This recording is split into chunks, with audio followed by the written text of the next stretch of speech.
Another team clinches the USL playoff spot. August Player of the Month nominees revealed, and the Cup fever is rising.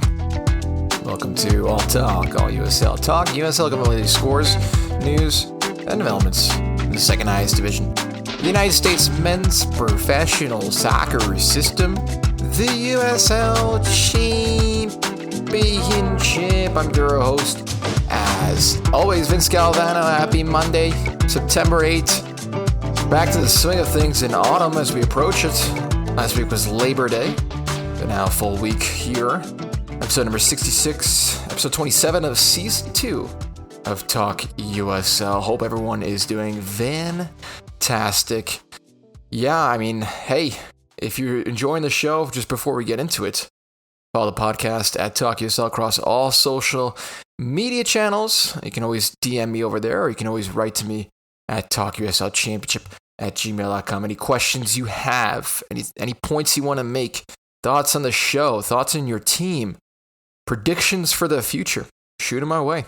Be happy to shout them out in the future episodes. Okay, so getting into it, things to cover here.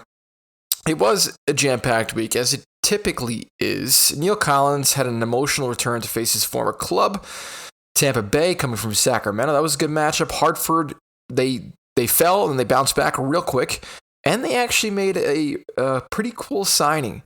That's something to cover as well. We have the August Player of the Month nominees voting still until 12 p.m. today, so you can get that out on USLChampionship.com. We'll break down the nominees and then obviously the games, and towards the end of the show, we'll preview the USL Jägermeister Cup because it comes back, only 2 more matches before we know who's in the final of the first time that the USL League One as well as the USL Championship combining for the USL Jägermeister Cup. As a reminder, 3 USL Championship teams and the remaining 4, 1 USL League One side. We'll catch that up later in the show, but I'll make sure to put it in the show notes as well as a chapter if you want to just skip on over to it.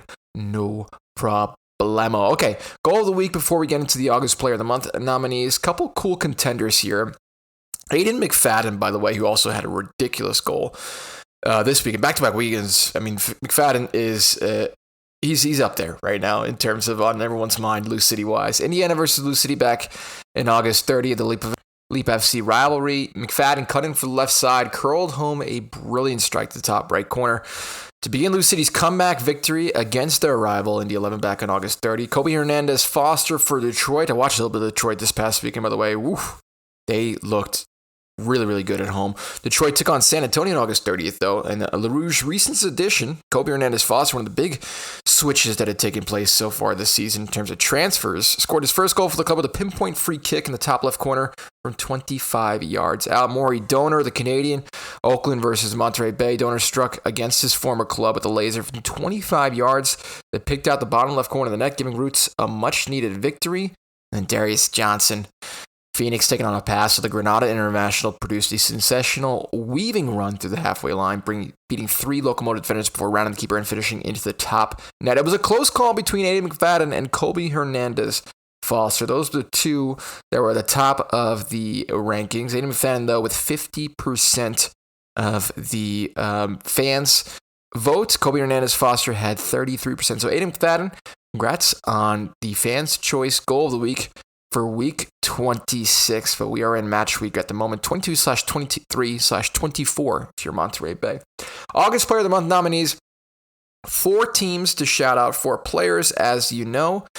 Here they are: Sacramento Republic, Lou City, Hartford, and El Paso. Let's start with El Paso. Gabriel Torres, the midfielder, recorded 2 goals and 2 assists in 5 appearances as Locomotive compiled an undefeated month, ranking 3rd in the league with 14 chances created, while posting a 57.1 shooting accuracy rate on 9 shots overall. So he made the short list. Kyle Edwards for Hartford Athletic. Edwards recorded 3 goals, 1 assist across 5 appearances, including a goal and assist in Athletic's first victory against Rhode Island FC. Averaged a goal every 63.3 minutes, while posting a shooting accuracy of 71% approximately. Jansen Wilson was the other one for Lou City, midfielder. He recorded 4 goals and 1 assist across 5 contests as Lou City went undefeated in the month, averaging a goal every 107 minutes approximately, while posting a shot conversion rate of 30%, and a shooting accuracy rate of 67 approximately percent. Last one, though, for Sacramento, the veteran Rodrigo Lopez. He recorded 2 goals and 3 assists in 4 appearances across the month, averaging a goal contribution every 46.2 minutes while logging 7 chances created. So the best average of goals per minute, albeit and only played 4 games, as opposed to 5 appearances compared to Jansen Wilson, Kyle Edwards, Gabriel Torres. So there they are. The nominees are out. If you're still listening to this before 12 p.m. Eastern Time Monday morning, you can get on USLChampionship.com and put your vote out there. As you know, it always comprises 51% of the vote from the fan vote. The USL Technical Committee comprised 25% of the aggregate of the ballot, and then USL's National Media Panels ballots comprise 24%. The award winner and completing voting results will be announced on the 11th of September. So there you go. That's the 4 contenders. I think I'll know who I vote for. I won't say, though. Hartford taking on Indy 11. It was one of the games that took place at midweek. We'll break down these fixtures now. So Hartford, here's the thing. They've been on, red-hot form, hosting Indy 11 on Wednesday nights, but Indy, they're back in the playoff vote. Road shutout for them. They kept their postseason hopes alive. Disciplined 2-0 victory. Jack Blake set the tone early, smashing home a left-footed strike in just the 3rd minute, his 8th of the season, and get this, 40th career USL Championship goal. Hartford pressed hard for the equalizer, forcing multiple saves, but Indy's defense and goalkeeping held firm. After absorbing pressure in the second half, Indy found some breathing room. The 76th minute Quinn, long clearance sparked a counterattack. Who else but Romario Williams drawing out Hartford's keeper before laying off to Malik Foster, who calmly finished to seal the win. Reece Charles Cook handled the first half before Hunter Salt came on and produced 5 saves in 22 minutes of action, preserving the clean sheet. And then, the win pushes Indy back into the 8th place spot. Very tight over there. So, that's the thing. Could they turn these defensive resilience to the playoff run? Well, they played against Charleston over the weekend. We'll cover that game in a bit. But, the big thing that had come just afterwards on, I think it was Friday it was announced, Hartford's big swing, signing Hadji Barry. Sometimes in this league, you sell a star, and then you swing even bigger. It was a really hot acquisition prior to the transfer window closing for USL Championship sides. That's exactly what Hartford Athletic did after sending Mamadou Dieng to Minnesota United for a club record fee. Brendan Burke promised a proven replacement was on the way, and boy, did he deliver. Hadji Barry is back in the USL Championship. Barry's resume speaks for itself. In case you don't know, Golden Boot, Player of the Year, and 41 goals in 62 games during his time at the Colorado Springs Switchbacks. He thrived under Burke once before, and now he reunites with his old coach, former running mate in Galena and Hartford's front line. It could be a statement signing for Hartford, chasing its first playoff berth since 2020. It's got a Jägermeister Cup semifinal this week, and it's finally looking like a long-term contender. Club's ownership backing Burke's vision here. The team's form's hot, as we know, and now they've added a striker who can maybe change the game on any given night. Make no mistake, with Hadji Barry leading the line, Hartford just raises stakes in the Eastern Conference. So maybe a chance here with Hadji Barry coming into the mix, but a veteran in the USL Championship. He's played all around from Colorado Springs Switchbacks, but for the past 2 years, he was playing at Future in Egypt, which was Modern Sport FC over there for 2 seasons in the Egyptian Premier League. They had finished 14th last time around, but now back in the USL Championship. He'd scored 2 goals in 17 appearances in that division. So that was interesting for him. A native of Guinea as well. So now playing for Hartford Athletic back in the USL Championship. And he did play in Hartford's match against Miami. Again, we'll cover that in a second. But first, I want to talk Lexington Sporting Club because they are hitting the stride when they need to. At home at Lexington Sporting Club Stadium, 4,233 in attendance, and they continue this playoff push. Composed 2-1 victory. They controlled the first half, 61% possession, broke through in stoppage time when Blaine Ferry danced through defenders to set up Forster. Iago for a simple tap-in. Then it was Nick Firmino who double lead in the 72nd minute after a Marcus Epps cross ricocheted around the box and fell kindly right to him. Though Rodrigo da Costa of North Carolina pulled one back late in the 87th minute, it was too little, too late. Lexington's defense stayed firm to secure 3 critical points. That's 6 wins, 2 losses, and 4 draws at home this season. They have a bit of a home stronghold here. And then take a look at the last 11 matches for Lexington.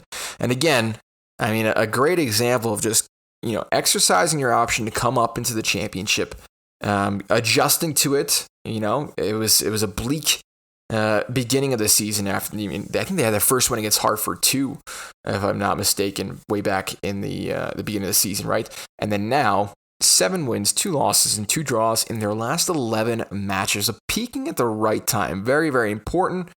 So here we go. We'll see what happens as they show that maybe that consistency needed for the playoff run. And Galbraith with the coverage there on Lexington Sporting Club website. Phoenix and Las Vegas played to a stalemate at Phoenix Rising Stadium. It was a 3-match homestand for Phoenix, wrapping up with a 0-0 draw. They controlled possession night, 62% in their favor. Meanwhile, Las Vegas looked pressed high, created a few nervy moments, but neither team could really break through. Patrick Rakowski stood tall in goal. He made 2 saves during Rising's its 3rd clean sheet of the season. That's crazy. Even with Vegas going down 10 men late after O'Driscoll's red card in stoppage time, Phoenix couldn't capitalize. It was quite late. It took place 93rd minute to be quite exact.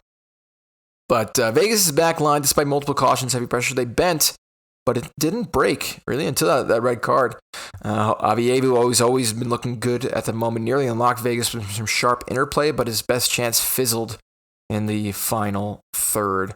There you go, 5 shots, 2 on target on the night for Phoenix. Meanwhile, Las Vegas had 9 shots, 2 of them on target, only 1 big chance as well. 5 goals prior to that in their last 5 matches.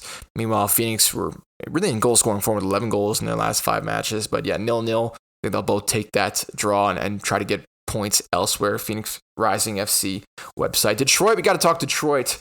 I was up late on Saturday night over here in Central Europe, so I had the game on, watching a little bit of what was really entertaining first half. It really exploded at Keyworth Stadium and Hamtramck. I think Darren Smith opened the score in the 12th minute after capitalizing on a defensive mistake. And then Ethan Zubak equalized from the penalty spot minutes later. And it was a cagey affair. Both teams really getting hostile towards each other. Chris Hagar is obviously getting into the mix, as he typically does. But LaRouge, they kept pressing. Tesju's thunderous strike in the 31st. And then Cedeno looked great in the first half. He had a nice opportunistic finish in the 40th that sent Detroit into halftime up 3-1. And then Orange County just really never found the rhythm in the second half. Detroit sealed the victory when Jordan Adebayo Smith's header set up Alex Villanueva for a calm finish in the 82nd minute. The win keeps Detroit tied for 5th in the East, level with Hartford Athletic. 3 different scores, though, for Detroit in 45 minutes. Nice offensive depth, maybe peaking as well at the right time. Multiple players contributing goals, right?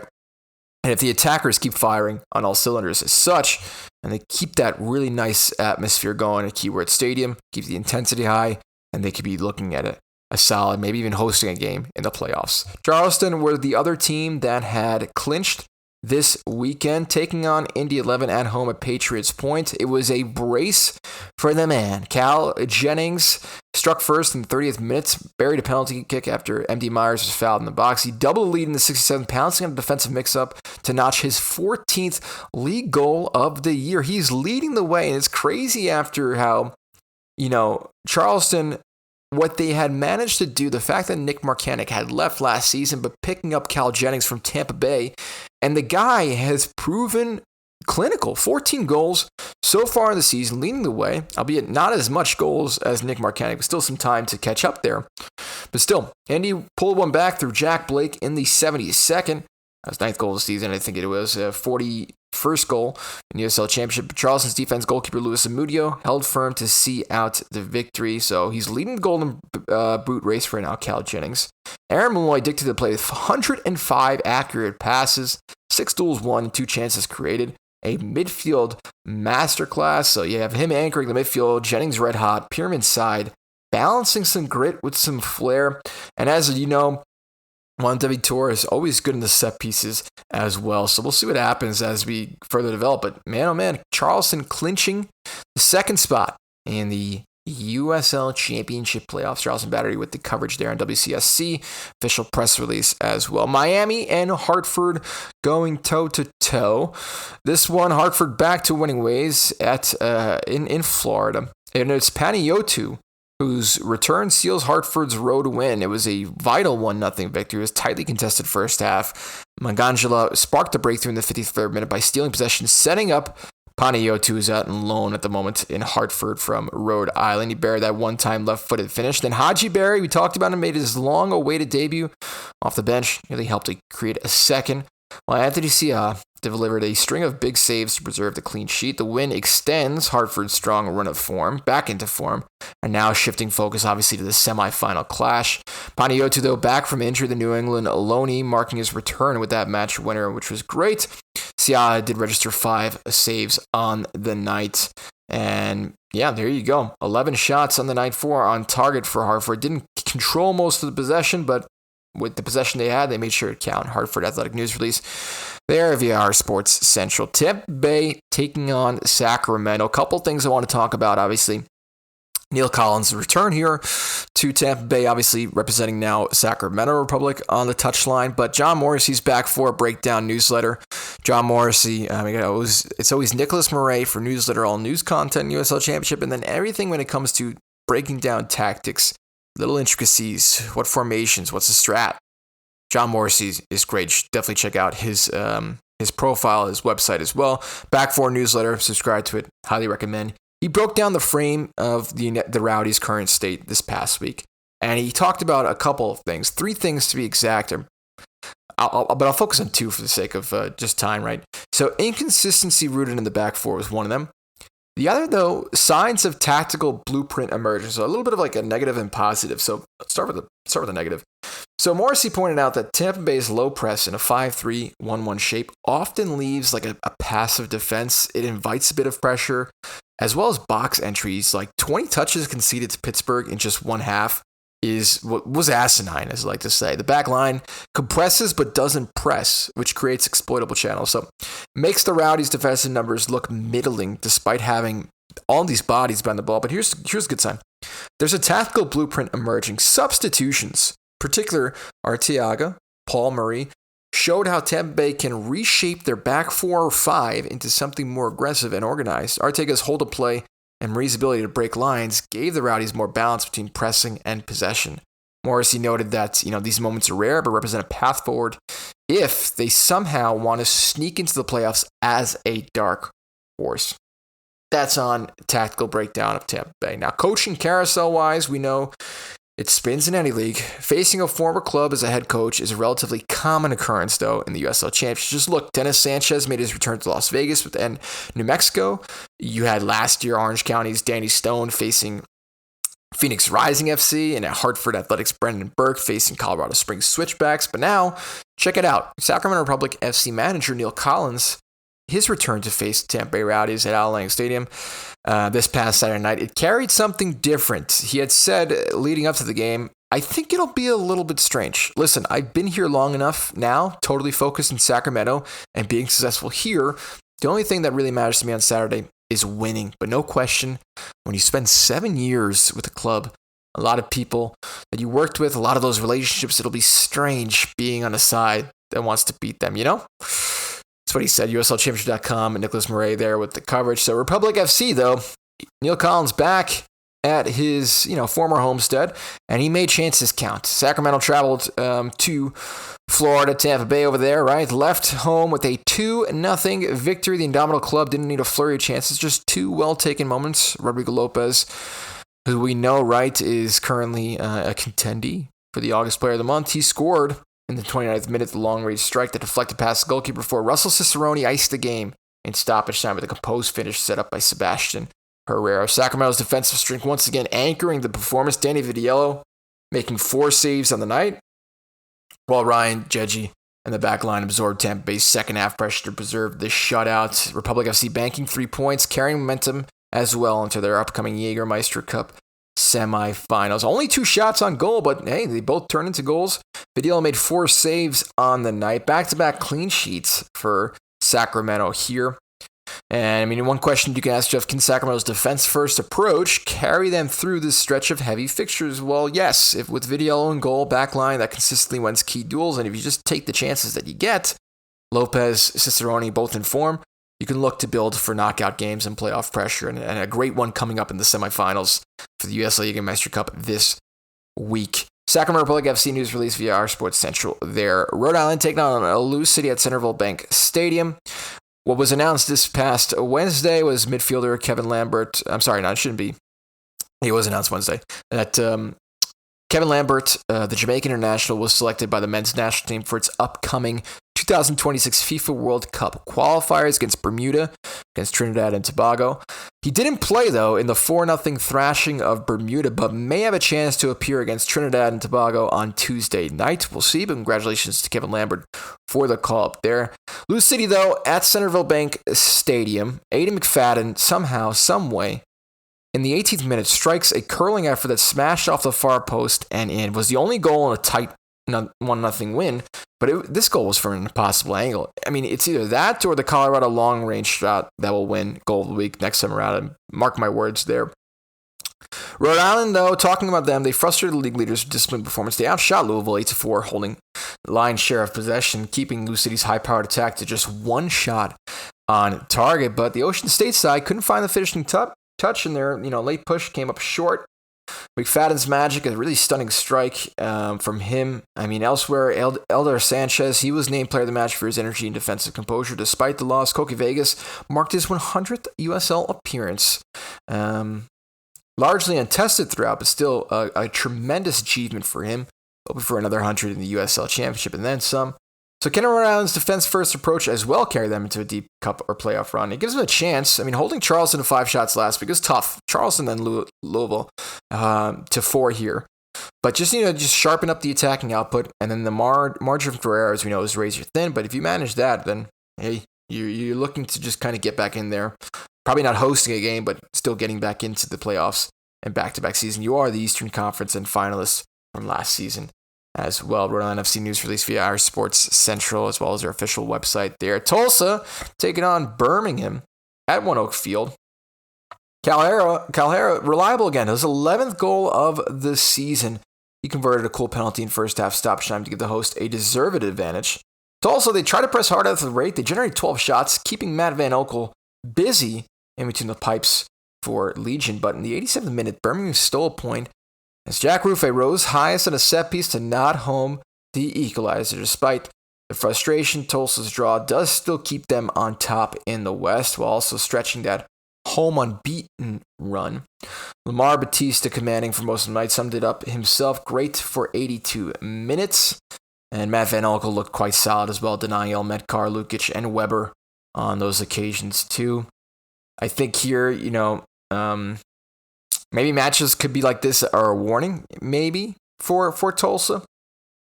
They have the attacking firepower and composure to win games, but if you have late lapses on set pieces, 87 minutes, not ideal to concede. Just got to bunker in.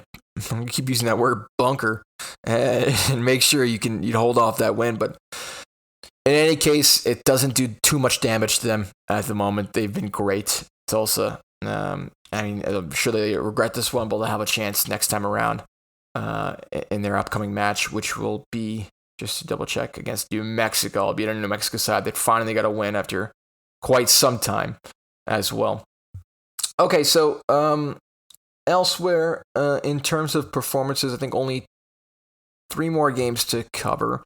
San Antonio took on New Mexico United. We just talked about them. Back into the win column after a hard-fought 1-0 road victory over San Antonio. The first league win since June 21. Hallelujah for all New Mexico United fans. You're praying that this means we can get back to winning ways. It was the 67th minute where the decisive moment came. Luther Archimede netted his first goal for the club, capitalizing on a key opportunity to give the black and yellow the lead. It was a match marked by grit, defensive tenacity. Chris Shakes recorded his second clean sheet of the season, several crucial saves on the night, commanding his area with confidence against a physical San Antonio side. Defensively, United dominated nearly every category, showcasing the discipline and intensity and lacking in recent weeks. They haven't won in a match in 5 attempts. They haven't scored in the last 2 matches. Craziness. But the victory not only delivers a vital 3 points, but could also serve as a turning point in hopefully another playoff appearance for the side. So Archie Mede there with the goal. If you recall, the Guadalupean professional player had just played for Monterey Bay before switching over to New Mexico. Monterey Bay, speaking of them, it was Gavin Howenstein, by the way, on NewMexicoUnited.com with the coverage there. Colorado Springs Switchbacks taking on Monterey Bay at Widener Field. Monterey Bay, the visitors, they struck first. Tarek Scott pounced on a rebound and make it 1-0, but after the break, the Switchbacks controlled the possession and the tempo, and something crazy happened in the 56th minute. Tyler Clegg provided the spark, just kind of kept taking the ball from his own half inside. He was looking for a pass. He kept going. No one was stepping, and then he just said, I think maybe I can set myself up for a shot. He unleashes a rocket from 35 yards. That's a level of the score. Just 7 minutes later, though, Kyle Vassell muscling past his marker, calmly finishing to score his first Switchbacks goals, completing the comeback, sealing all 3 points. Incredible stuff there from Colorado Springs. Comeback win highlighting the team's ability to dig in and respond at home. Key fixtures, though, upcoming. Consistency at Widener will be crucial for their playoff push. Ashley Purslow there with the coverage. El Paso taking on Loud in the last game we cover here. Before, I just want to shout out the fact that Jamali Wade had been called up to the Jamaican international team.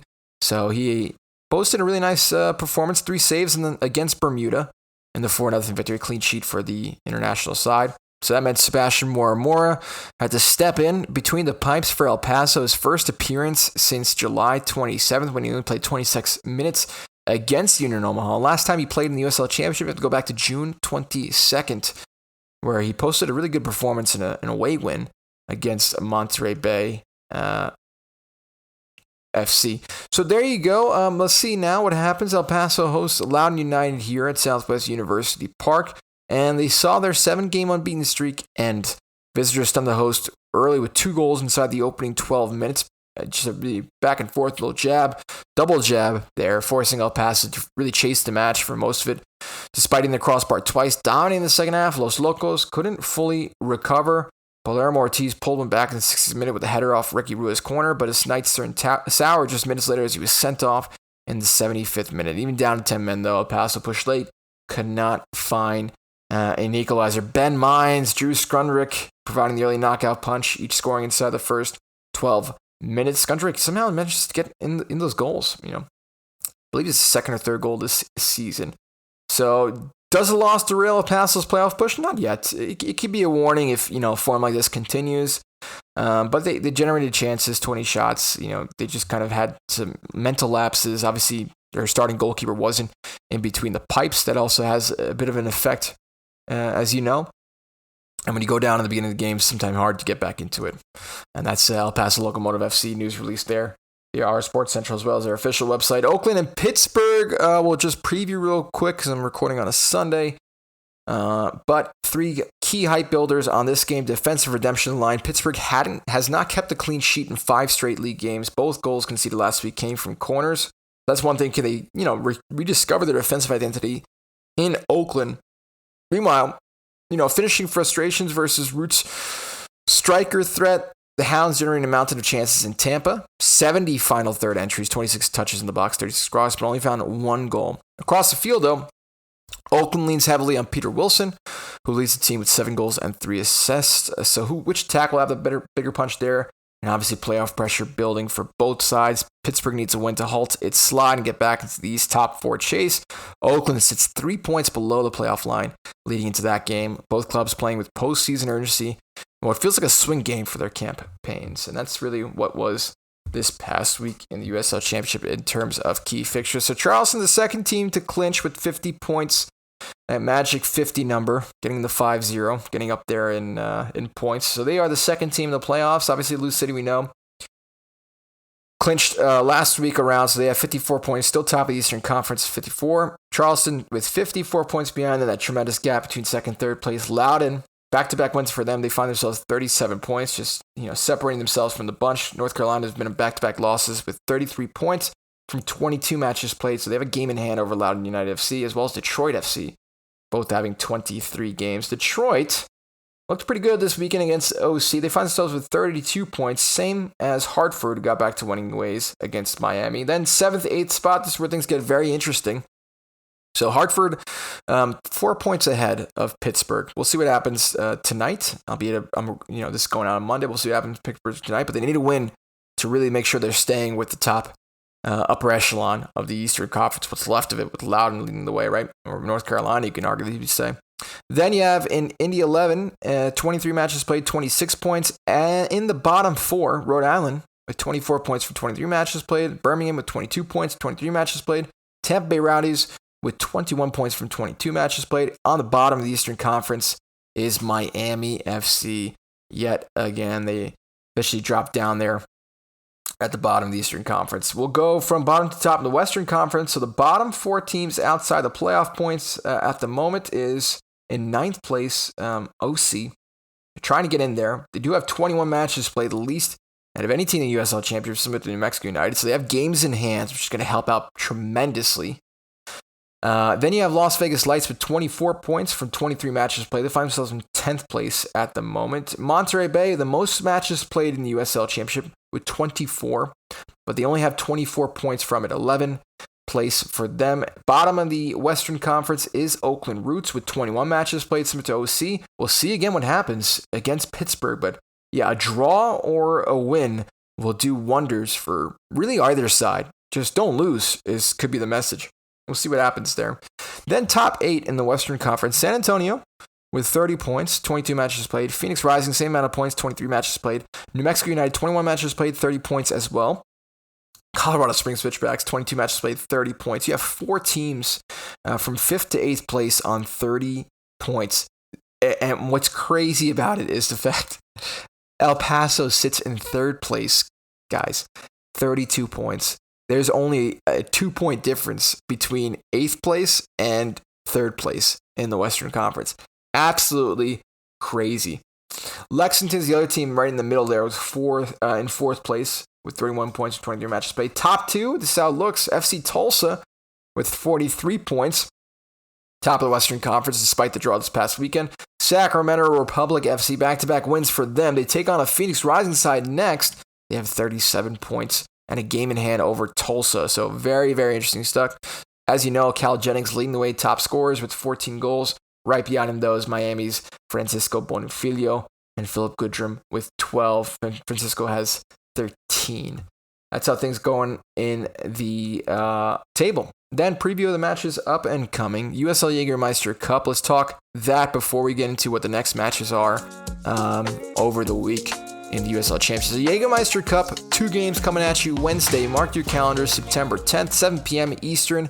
It's Rhode Island and Sacramento Republic going head-to-head at Centerville Bank Stadium. Rhode Island FC have quietly turned themselves into giant killers, and now they're just 90 minutes away from a spot in the Cup final. They had a win over Charleston, showing just how disciplined and resilient the squad can be. J.J. Williams continuing to lead the line. At home in Pawtucket, they'll look to ride the energy of the Centerville Bank Stadium, where the fans have been a force all summer. They'll come out in droves on Wednesday night. Mark my words there. But standing in their way, Sacramento Republic FC, one of the USL's most consistent and opportunistic side. We just covered them, right? 2nd place at the moment. And they have a Rodrigo Lopez who is in form, continues to be the heartbeat of the seed. Russell Cicerone's recent scoring form makes the Quails a tough out.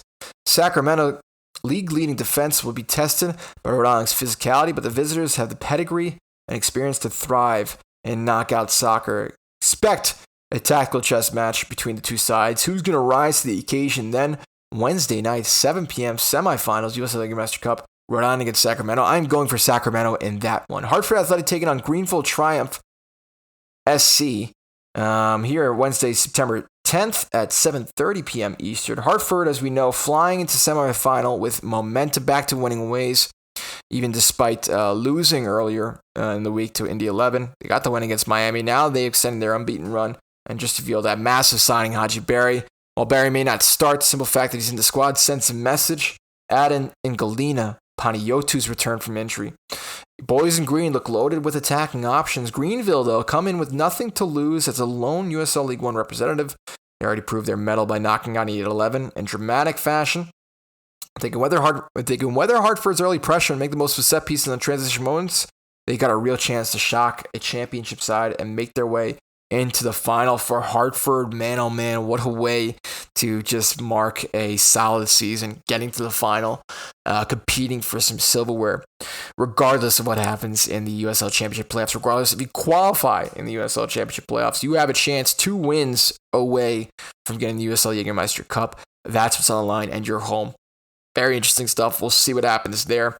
That is going to be Wednesday's semifinal fixtures in the USL Jägermeister Cup. Back to the USL Championship. A couple things happening, as well as Wednesday's nights. Once you're done watching the semifinal games, look no further than New Mexico taking on Detroit City FC at home, 9 p.m. Eastern, 6 Pacific at New Mexico at the Lab. We'll see what happens there. I mean, New Mexico need to catch up on some games. Detroit looked really solid against OC, firing on all cylinders. It'll be a tough affair in that matchup there. Lexington Sporting Club hosting Orange County on Friday, September 12th, 6 p.m. Eastern, 3 Pacific. Friday as well, you'll have North Carolina hosting El Paso at 7 p.m. Eastern, 4 Pacific. Then Saturday for the boys, Saturday for USL Championship, 5 p.m. Eastern, 2 Pacific, Loudoun United hosting San Antonio FC. And then at 7 p.m., you have 2 games going on, 7 p.m. Eastern, 4 Pacific, Pittsburgh hosting Louisville, and Rhode Island hosting Indy 11. Half an hour later, 2 games as well, Charleston Battery hosting Oakland Roots, and Tampa Bay Rallies hosting Colorado Springs Switchbacks as well. New Mexico United will play again on Saturday, September 13th, 9 p.m. Eastern, 6 Pacific against FC Tulsa at home as well. So back-to-back home games for them.